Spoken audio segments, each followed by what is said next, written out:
สุดท้ายบางปอนงักนี่บาดขาดจูบគ្នាอยู่หรือเพกเลยบนดานสังคมนะไงนี่ขยมเมาจีกร้อง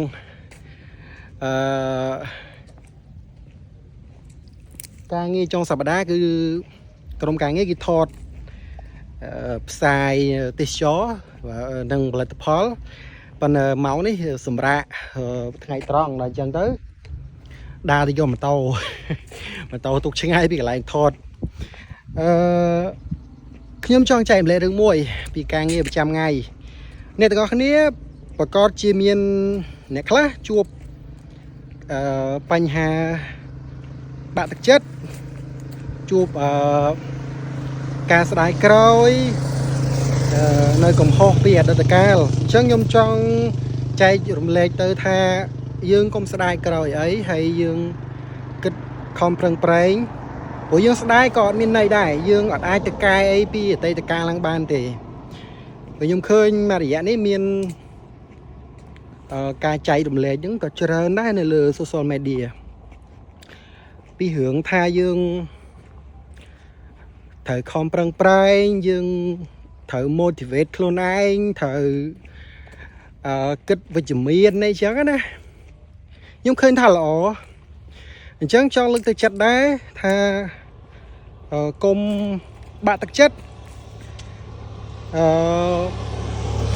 គិតពីអនាគតប្រសើរយើងគិតពីអតីតកាលអានេះតាមកំណត់យោបល់ខ្ញុំយល់ថាយើងទម្លាក់ចោលអតីតកាលទៅអ្នកណាក៏មានកំហុសដែរនៅអតីតកាលណាមិនមែនតែយើងទេអ្នកទាំងអស់គ្នាមិនមែនជាមនុស្សម្នាក់ឯងទេដែលធ្លាប់សម្រេចចិត្តខុស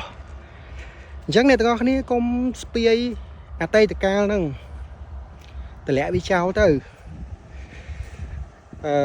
ឲ្យតែយើងមានសុខភាពល្អមានជីវិតរស់រានយើងបាត់លុយកាក់ទ្រព្យសម្បត្តិបាត់ផ្ទះបាត់ឡានក៏អត់ជាបញ្ហាដែរយើងនៅតែអាចស្វែងរកវាហើយរករបស់ហ្នឹងត្រឡប់មកវិញយើងនៅតែអាចរកបានប៉ុន្តែបើយើងបាត់បង់ផ្លូវចិត្តរហូតដល់បោះបង់ខ្លួនឯងចោលនឹងយើងអត់មានឱកាសទៀតទេយើងអត់មានឱកាសក្នុងការងើបឡើងវិញយើងអត់មានឱកាសក្នុងការចាប់ផ្ដើមឡើងវិញទេអញ្ចឹងជារួមខ្ញុំលើកទឹកចិត្តឲ្យអ្នកដែលមានបញ្ហាផ្លូវចិត្តអ្នកដែលស្ដាយក្រោយអ្នកដែលកំពុងតែងងឹតឈឹងបន្ទោសខ្លួនឯងណាឈប់គិតបែបហ្នឹងទៅហើយចាប់ផ្ដើមស្រឡាញ់ខ្លួនឯងហើយយកពេលវេលាហ្នឹងទៅធ្វើរឿងដែលមានប្រយោជន៍ខំអភិវឌ្ឍខ្លួនឯងដូចជាអានសៀវភៅស្ដាប់រឿង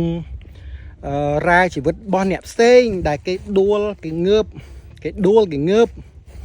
ដួលហើយងើបដួលហើយងើបព្រោះក្នុងជីវិតម្នាក់មិនមែនដួលម្ដងណាមិនមែនមានបញ្ហាមួយហើយលែងជួបបញ្ហាទៀតណាអញ្ចឹងរៀនទទួលយកបែបហ្នឹងទៅបានន័យថាទទួលយកបញ្ហាបើជួបហើយដោះទៅសម្រាប់ចិត្តខុសថ្ងៃហ្នឹង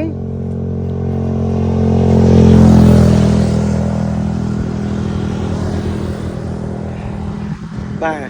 សម្រាប់ចិត្តខុសថ្ងៃហ្នឹងក៏យើងអាចសម្រាប់ចិត្តត្រូវនៅថ្ងៃក្រោយប៉ុន្តែបើយើងមិនធ្លាប់ខុសយើងក៏មិនដឹងថាការសម្រេចចិត្តបែបហ្នឹងគឺវាខុសអញ្ចឹងណាហើយខ្ញុំយល់ថាបទពិសោធន៍អតីតកាលល្អតែកុំចងចាំកុំនៅបន្ទោសខ្លួនឯងវាអត់មានប្រយោជន៍អីទេអរគុណច្រើនដែលបានមើលវីដេអូនេះហើយដើរដល់កន្លែងផ្ញើម៉ូតូហ្នឹងអញ្ចឹងជួបគ្នាវីដេអូក្រោយហើយខ្ញុំខានចេញវីដេអូយូរនៅលើ page នៅលើ social media អញ្ចឹងថ្ងៃនេះជួបគ្នាម្ដងទៀតរៀងប្លែកដែរអរគុណណាអរគុណទាំងអស់គ្នាអរគុណច្រើនដែលបានមើលវីដេអូនេះបាយបាយ